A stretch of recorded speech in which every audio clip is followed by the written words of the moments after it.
Herkese selamlar arkadaşlar. Müthiş bir konuğum var bugün. Haktan benimle beraber. Haktan biraz kendini tanıtmanı istiyorum. Hoş geldin. Hoş bulduk. Anlat bakalım kendini. Kimsin sen Haktan? Bu stüdyoda ne arıyorsun? Valla Öncelikle kaç yaşındasın? Nerede yaşıyorsun? Bursa'da yaşıyorum. 9 yaşındayım. 4. sınıfa geçtim. 4. sınıfa geçtin şu anda. Şimdi Haktan'ın elinde bir enstrüman görüyorsunuz. Haktan'ın darbukası. Haktan ve darbukası herhalde ayrılmaz ikili. Değil mi Haktan? Sen darbukaya kaç yaşında başladın? Ben 2 yaşındaydım. Daha yeni öğrenmiştim. Babam beni oyun parkına götürdü böyle. Evet. Ondan babam video çekiyordu. Hatta neyse senin benden konuşamıyorum. Orada darbuka var bir tane. Oyun parkında mı darbuka vardı? Aha. Ee, Aldım elime böyle. direkt ritim yapmaya başladın. Aha. Peki o ritim senin aklına nereden gelmişti daha önce? Duymuş muydun bir yerden? Yok hayır. Böyle hiçbir şey anlaşılmıyor. Direkt ritim yaptın. Baban ne yaptı peki sen onu görünce? Babam zaten Duyunca. de video çekti yani. Hatta darbukayı aldı. Ondan sonra çalmaya başladın. Evet. Hiç arası yok. Direkt darbuka çalarak. Babam benim güzel bir ritimci olacağımı biliyordu zaten. Şimdi sen 2 yaşından sonra neler yaptın? Bu enstrümanı nasıl geliştirdin peki? Babam da çalıştırdı. İlk baş Ezik Kızıl'ın konserine gittik. Sonra Kimin konseri? Ezik Kızıl. İzit Kızıl. Bunda ben küçüktüm yine. Hı hı. 1, 2, 3 yaşındaydım falan. Evet. 1, 3 falan bir şeyler gösteriyordu bana. Ben dinliyordum onu. Hı hı. Çok küçüktü. Fotoğraf var hatta. Ondan sonra Ezik Kızıl'dan biraz şeyler kaptım. Ondan sonra darbukayı geliştirdim. Sonra darbukacı oldum. Bu kadar kısa bir hikaye mi gözüken şey? Tanrım. Darbukayla bile yatıyorum ben. Darbukayla uyuyor musun hakikaten? Aman Allah'ım. İnanılmaz bir enerji. Şimdi tamam. Peki bu darbukayı geliştirirken özel çalışmaların oldu mu yoksa bütün gün böyle dakika dakika ritim mi çalıyordun?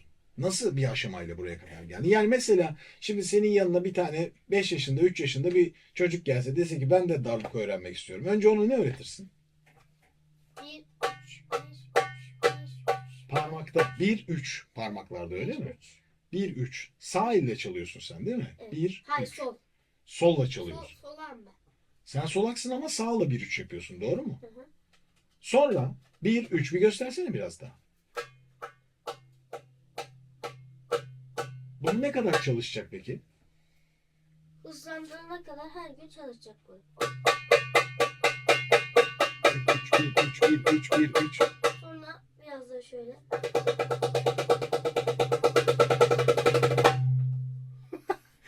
Onu hızlandırana kadar çalışıyor. Neden peki bunu 1 3 1 3 sürekli çalışıyor? Bir daha bu kadar pozisyon mu? Pozisyon bu. Çıkardığı sesleri buradan çıkarıyor değil mi? Peki sonra bunu yaptı farz et. Yaptı. Ondan sonra düğümümüz var şurada. Bu da tek. Fakat Tokat. şöyle. Çat Böyle diye değil de bayağı gürültülü bir ses çıkıyor Haktan. Sen bunları evde nasıl çalıştın ya böyle gürültülü?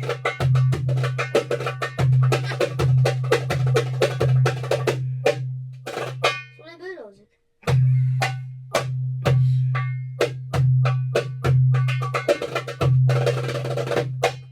Direkt böyle oluyor yani. Hiç ara yok. Tak diye bir hale geliyor. Peki mesela ilk darbukada böyle iyi bir ritim çaldığın zamanı hatırlıyor musun? İlk böyle bak yavaş yavaş çaldığın ilk kaç yaşındaydın? 5 yaşları mı 6 yaşında mı? İlk buydu. Bu. Ama sonra hani bu mesela çalıyorsun ya bak Sonra bak bu, bak. bu, Heh. bu oldu.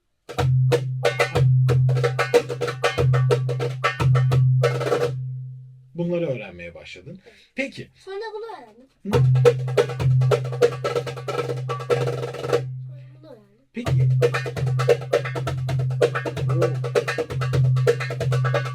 bir şey mi? Bu yaptığını çok yavaş çalabilir misin? Acayip güzel.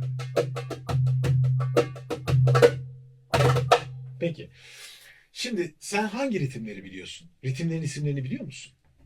2 4 3 4 4 4 gibi böyle biliyor musun bunları yoksa sadece kulağından mı çalıyorsun? Yok. Neler var mesela? 2 4. 2 4.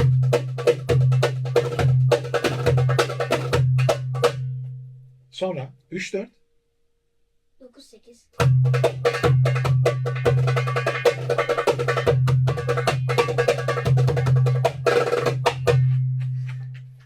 Tamam 2 4 9 8 başka var mı? Bir de onun adını unuttum ama Hangisi? şöyle bir ritim mi?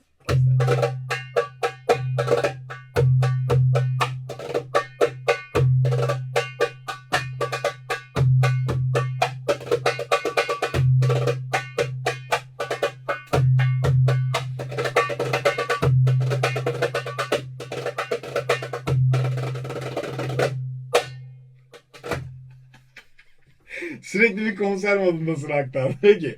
Şimdi güzel. Bir tek darbuka mı çalıyorsun? Başka çaldığın enstrümanlar var mı? Bateri, Bateri. kajo, Kahon da çalıyorsun o zaman. Aha. Güzel. tabloya daha yeni başladım. Tabloda mı başladın? Hint enstrümanı tablo değil mi? Evet aldık.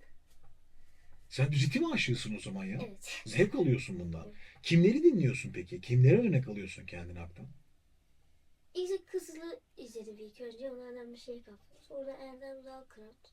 Sonra Mısırlı Ahmet. Mısırlı Mehmet Ahmet. Yıldırım. Avvat. Bu gibi isimlerle öğrenmeye başladım. Bravo. Onları hala dinliyorsun sen. Evet. Peki bir şey diyeceğim. Mesela okula gidiyorsun. Okulda normal. Sen Güzel Sanatlar Fakültesine mi gidiyorsun? Normal okula gidiyorsun değil mi? Orada bir sürü derslerin Müzik var. okulu da var. Müzik okulu da var. Benim öğretmenim Seda Üzülmez adam. Aha. Bazen müzik dersi de yapıyorsam bazen. Bazen müzik dersleri Notalar yapıyorsun.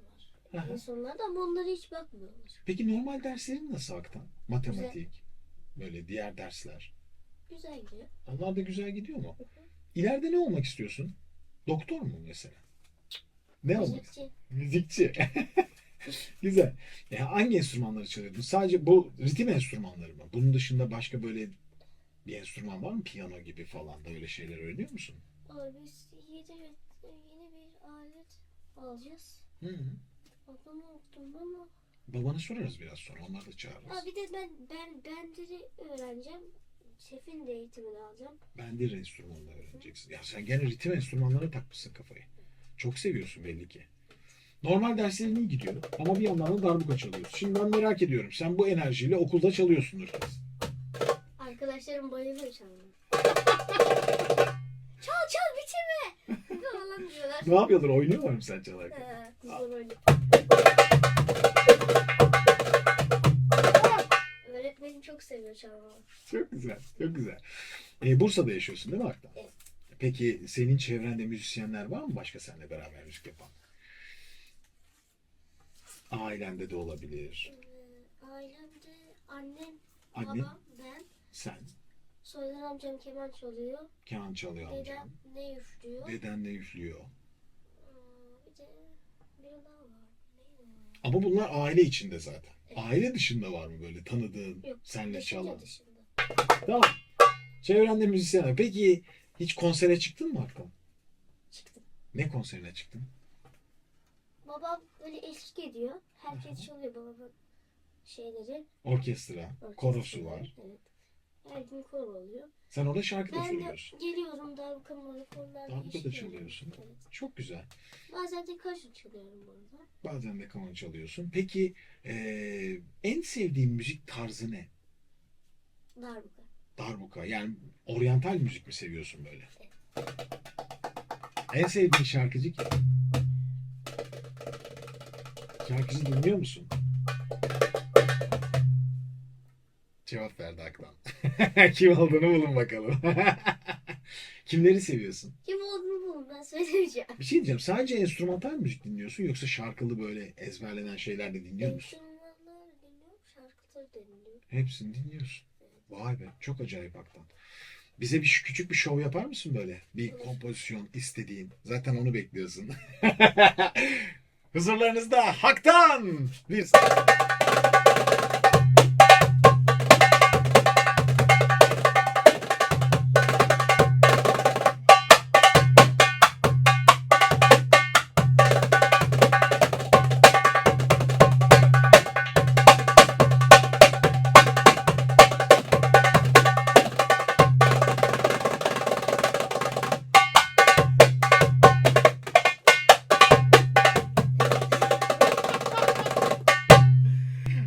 Aktan bak senin için ne yapacağım. Ortalık yangın yerini açıyorum. Bir küçük kompozisyon daha var mı? İyice ortalığı yak bakalım şu an.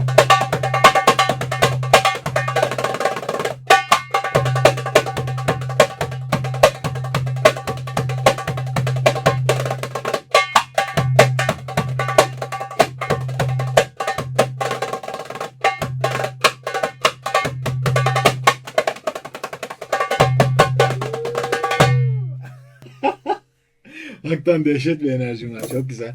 Bugün ortalık yangın yerini de yaktırdın, terledin. Tabii çünkü kapattırdın kapıları. Annem babası duymasın diye sohbetimizi. Dedi ki kapıyı kapatacaksın. Peki biraz sonra onları da davet edeceğim. Onlarla da küçük konuşmak istiyorum. Haktan'ın neler yaptığını bir de onları anlatsın. Hadi tamam. Bir de baba. Kapama kafayı. Şimdi bu işin Haktan gibi bir enerjiye sahip olup onu yönlendiren ve buna kanalize eden ailesi var. Gerçekten inanılmaz zor bir iş. Haktan müthiş bir enerjiye sahip. Çok yetenekli ve bana dedi ki biraz önce 2 yaşında ben bir parka gitmiştim. Parkta bir darbuka gördüm ve pat pat pat başladım çalmaya. Bir de siz anlatsanız da şu hikayeyi baştan Bir aşağı. oyun parkına gitmiştik, kapalı bir alanda. Tesadüfen de video çekiyorduk. Haktan daha yavaş yavaş yürüme aşamasındaydı. Hı hı, Sonra orada küçük bir darbuka vardı, onu aldı eline hı hı. ve düm tek tek düm tek, işte düek diye tabir ettiğimiz Arap usulü deniyor piyasada. O ritmi attı. Onu da video çekmiş olduk. Hatta hala duruyor. Instagram'ına attım ben onu kaybetmeyelim diye. Çünkü bizim için önemli bir video. Daha sonra da küçük küçük oyuncaklar aldım ben de. Ritim oyuncakları ona. Onlarla başladı. Size de anlattı herhalde. İlk İzzet Kızıl'ın albümlerini dinledi. Onun hücum kayıt olarak çaldığı öyle set. Ne acayip ya. ritimleri. Yani böyle bir şeye merak gerçekten Sonra- acayip. Evet. Devamlı ritim dinlemeye başladı zaten. Evimizde de müzik ortamı hep var. Ben de kanun çalıyorum, müzik öğretmeniyim. Siz kanun çalıyorsunuz. Siz Ben de anaokulu öğretmeniyim. anaokulu öğretmenisiniz Evet. ama Hani sen şarkı Cello da çalıyorum. Haktan'ın bırak değiş. spoiler'ı geliyor. Haktan diyor ki annem de şarkı söylüyor diyor. söylemiyor. Ya öyle 3 kişi arasında sadece. Aile içinde ama bir de Aile bir içinde, müzik evet. sohbeti var Var. kaçınılmaz Evet. olarak. Babam En keyif müzisyen, aldığımız şey. kardeşlerim. Baba da aman Allah'ım ya. Bir müzik ortamında büyüyor Haktan. Evet. Evet. Ama sadece müzik ortamında büyümesiyle alakalı olduğunu düşünmüyorum. Yani bu ortamda büyüyüp böyle İçten de yeteneğini... geliyor tabii Evet. ki ve merak her Acayip. şeyde önemli. Acayip. İşte bütün ustaları o kendi bulup dinlemeye başladı zaten. Hamdi Akatay'dır, Mehmet Akatay'dır. İşte Erdem Dalkıran'ı çok izledi, Hı hı. dinledi. Böyle gelen bir müzik serüvenine devam ediyoruz. Bateriye devam ediyor. Biraz piyano eğitimi oluyor benden. 9 yaşında ama 4-5 tane farklı ritim enstrümanı çaldığını söyledi. Tablaya yeni başlıyorum dedi. Evet, tabloyu da yeni aldık. Yani buldukça ben hep böyle perküsyona meraklı olduğunu fark ettikçe Hı hı. böyle bulduğum özel enstrümanlar işte Hı çömlek hı. darbukadır ya da farklı çeşitli Acayip. perküsyon aletlerini aldım.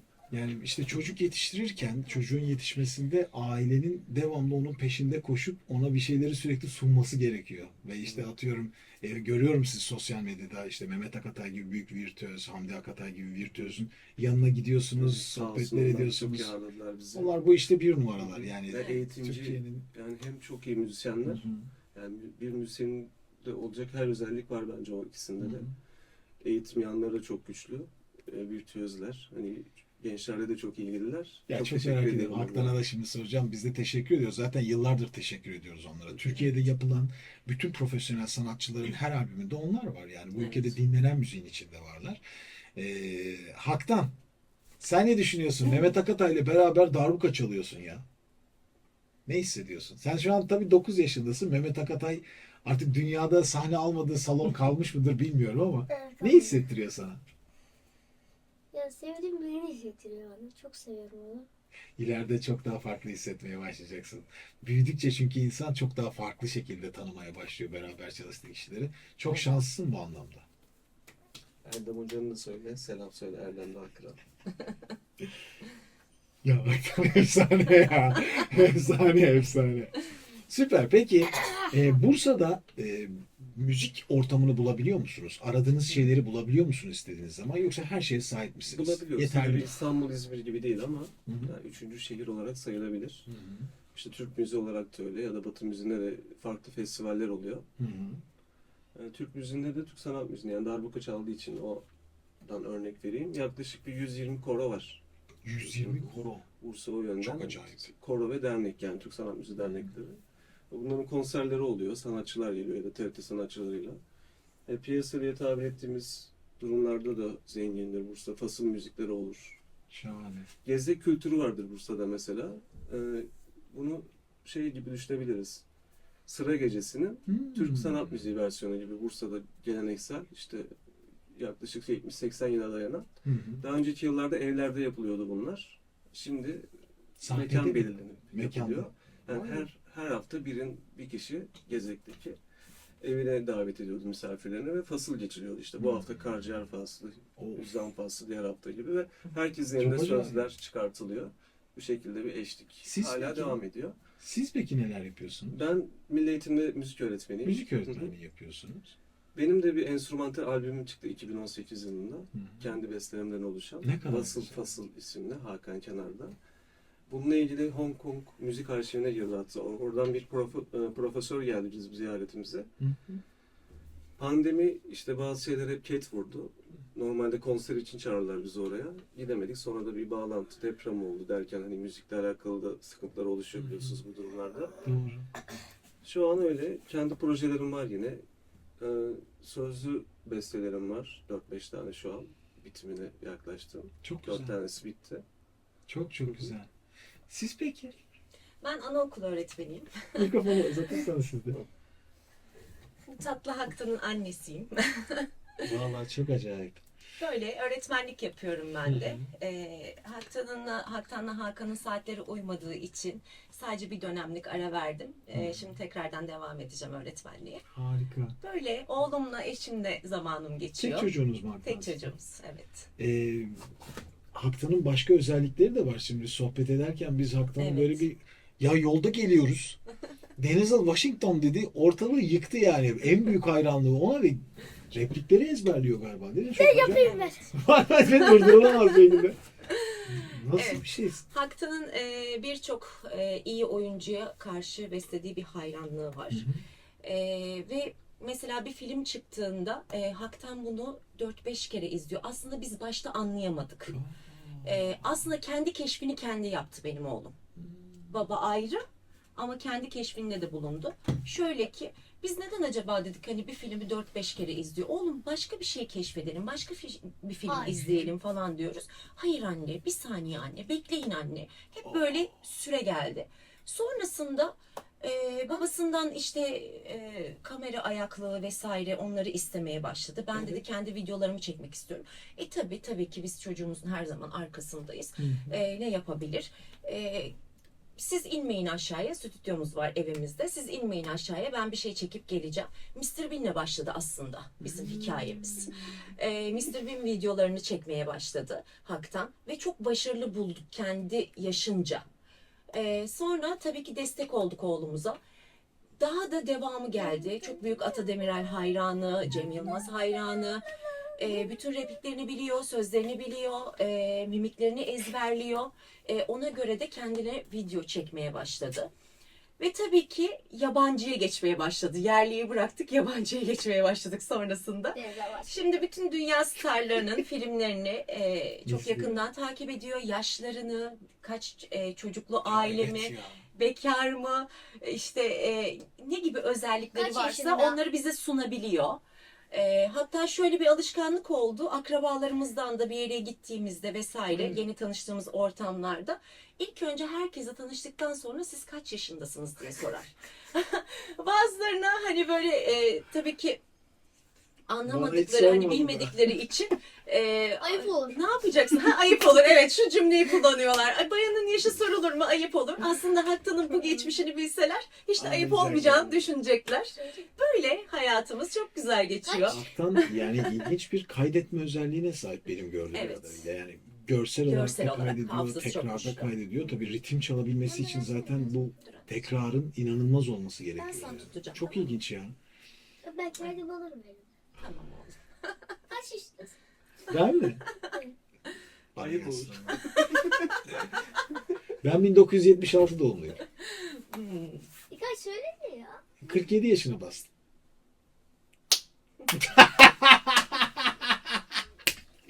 Efsane, efsane. Peki ritim kompozisyonlarını geliştirirken vesaire ne yapıyorsunuz? Ya bu çünkü böyle bir yeteneğin hani kendini geliştirmesi, çalıştırması lazım. Ya. Nasıl Metronomla çalışıyoruz biz. Yani Aha. farklı metronomlarda deniyoruz mesela.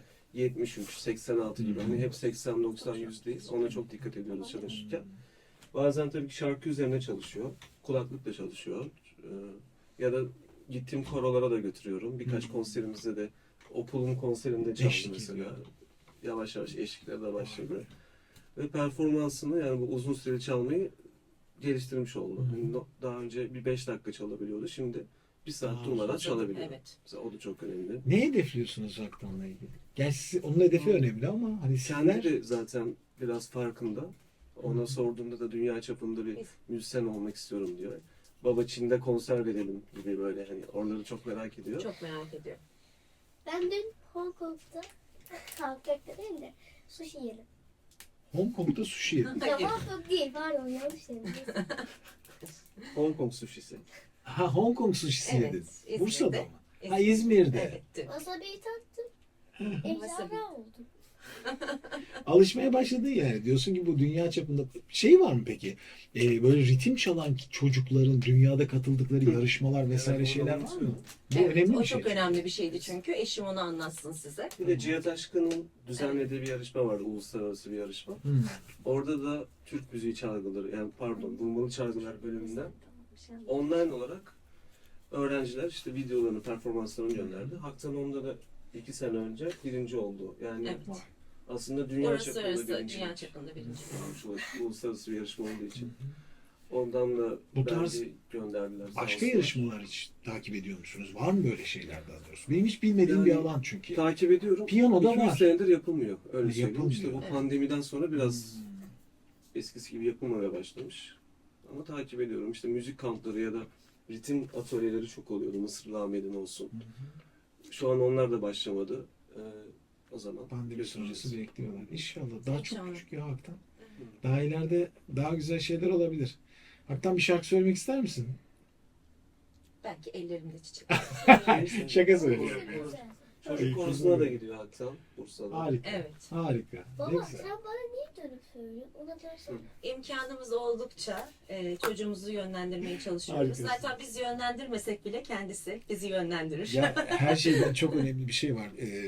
Kalkıp Bursa'dan buraya geldiniz, stüdyoya vakit ayırdınız. Bu zaten en büyük sizin emeğinizin bir tanesi Biz açıkçası. de Yani çok Bursa'ya kıymetli. geliyoruz. Biliyorum. Biz Uzun uzun teşekkür ederiz geldiniz. Bir esas. gün önce de Hamdi Akatay ile buluşmaya gitmişler. Yani Evet. muhteşem. Evet. Emek Biz de harcıyorsunuz. çok teşekkür ederiz size. Ya ne Bu demek? fırsatı verdiğiniz için. Ben ama doymadım. Aktan'dan dinlerim daha birkaç tane daha. Var mı? Bir soğuk sorar mısın belki hatta? Gel bakalım. Ses çıkıyor. Aktan ne var ya? Niye Aktan çıkıyorlar? Hayır çıkmayacaklar. Ses çıkarıyorlar, bir şey açıyorlar. Açsınlar. Yapıyorlar. Benim Açsınlar. olduğum şey ya. Allah. Tabii. Sessiz bir ortam mı arıyor Aktan sürekli? Hayır aslında bir şeyin bölünmesinden nefret eder Bölünmesinden haktan. nefret Hiç hoşlaşmaz. Çünkü bir emek sarf ediyor o anda haktan. O anda emeğinin mahvolmasını istemez. Biraz Beraber işinde çıkalım disiplinli mı? diyelim. Ben sana söyleyeyim. Şeyi de Neydi? merak ettim aslında. Hani Bursa'da böyle beraber çaldığı hiç arkadaşları falan var mı kendi Bir yaşında? tane var şu an. Ben onları denk getirmeye de Bu çalışıyorum. acayip zor ya şimdi. Böyle bir 3-4 çocuk. yani bu yaş grubunda. Önerileri lazım çevresinde. Ama güzel sanatlara göndermediniz galiba. 5. sınıftan alıyor hocam. Ha daha bekliyorsunuz. Seneye. Evet. Düşünüyorsunuz. Uludağ Üniversitesi. Tam zamanlı okulu 5. sınıfta başlıyor. Vurmalı çalgılar bölümü var orada. Orada da batı müziği işte timpanidir, bateridir onları öğrenecek. Baksana yanıyla bile çıkıyor Allah'ım. Durdurulamaz bir enerji. Müthiş müthiş O hakikaten. sizin darbukanız varsa eşlik edeyim mi ben ona? Benim darbuka nerede? Yani ritim Dur, sesini de. getireyim ben de sana. Tutar mısın? Ben şunu Tabii Bir şey ki. yapalım mı? Ben şunun bir tadına bakayım. Tadına bakayım. Ya hakikaten efsanesin. Lütfen tadına bak. Alabilirim. Lütfen tadına bak. Kapatıp şunu bir açayım. Çok güzel.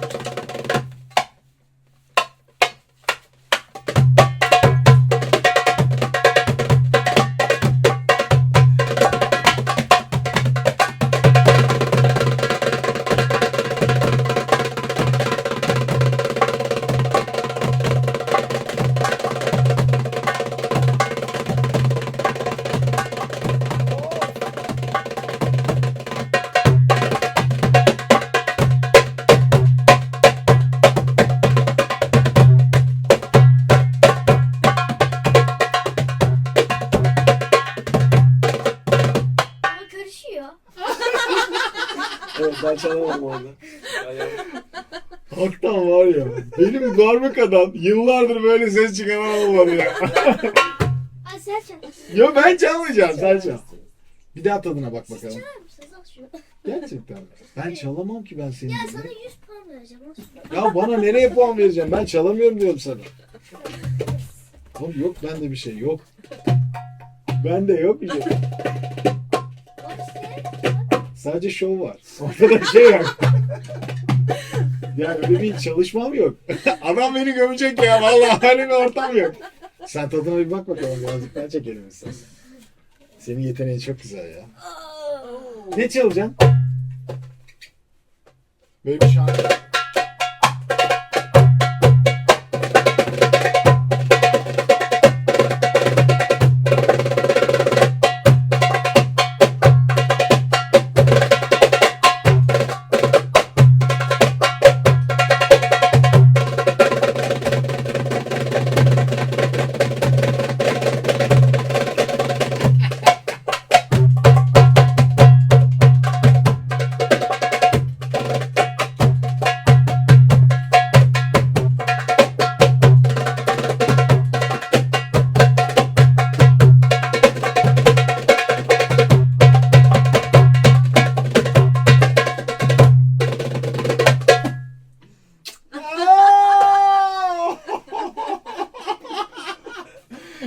Ben işte bunun üstüne söyleyecek hiçbir şey yok artık. Zirveyi yaşadık Haktan Show.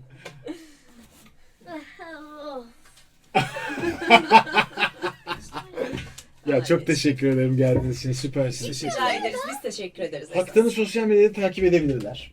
Birazcık ondan Tabii ki. bahsedelim. Haktan'ın Instagram'ı var, YouTube'u var sanırım. Nedir kanalların adı? Onları da öğrenebilir miyiz? Haktan kenarda. Haktan kenarda. İlk biz Instagram'ı yaptık değil mi? Evet. İlk Instagram adresini aslında Haktan çalışma performansını arttırmak için. Hani bu görselde Teşvik etsin diye yaptık yani. izlediği için videoları. Hı hı. Canım benim şunu ağzına tutar mısın? Yemin var. Yeni nesil efsane. Yapacak hiçbir şey yok. Haktan kenarda. Haktan Instagram kenarda adresi. Instagram. Bak, hala YouTube. tutuyor ya. O da Haktan kenarda. Alıyor. Haktan'ın Haktan'ın ritmi. ritmi. Haktan kenarda yazınca da çıkıyor. Hakan'ın YouTube'da. ritmi, Hakan'ın. Haktan'ın. Çıkmıyor. Haktan'ın ritmi. Çıkmıyor. Altının ritmi. Haktan'ın ritmi yazınca çıkıyorsun sen öyle mi? Evet, boşluk çıkıyor. Instagram'da da Haktan kenarda. Evet. TikTok var mı? TikTok da var. TikTok. Onu kendi adım için açtım. Ama Haktan'ın videoları var. Hakan kenarda. Hakan kenarda. Hı hı. Başarılar diliyorum sana Haktan. Ne diyorsun? Teşekkür ederim. Süper. Seni izleyenlere bir mesajın var mı? Hatta seni izleyen genç kardeşleri de Evet. senin yaşında İzleyen olan çok var. Vardır, Onun da- vardır. Vardır var. Tepkilerini alıyoruz. Bazen hatta böyle değişik mesajlar geliyor işte. Abi şunu Ağlama yapar mısın? Bunu simülisi yapar ya da mısın? değişik anlamsız şeyler geliyor. Meğersem küçük çocuklar izlerken yanlışlıkla basıyormuş Haktan'ı. Yani Haktan'ı izliyorlar. Annesi sonra dönüş Evet, yapıyor küçük bize bir böyle. hayran kitlesi var Haktan'ın. Evet. Herkes benim Mesela videosu olmayınca soruyorlar. Yeni Yeni video video. gelecek mi? Hı hı. Yani kendinle birlikte başka çocukları da teşvik ediyor aslında Haktan. Kesinlikle. Yani ritim çalan çocuk bilmiyorum Türkiye'de hani böyle küçük yaşlarda kaç kişi başlıyordur hani. Teşekkür ediyorum geldiğiniz için. Çok teşekkür ederim. Haktan sağ ol geldiğin için. Yeniden görüşmek üzere. Seni bundan sonra konserlerde izleyeceğiz inşallah. İnşallah. Tüm eğitmenlere de selam sevgilerimizi iletelim. Evet. Süpersiniz. Ayrıca. Kendinize iyi bakın. Teşekkür Sağ olun. ederiz. Sağ olun. Haktan'ı takip edin.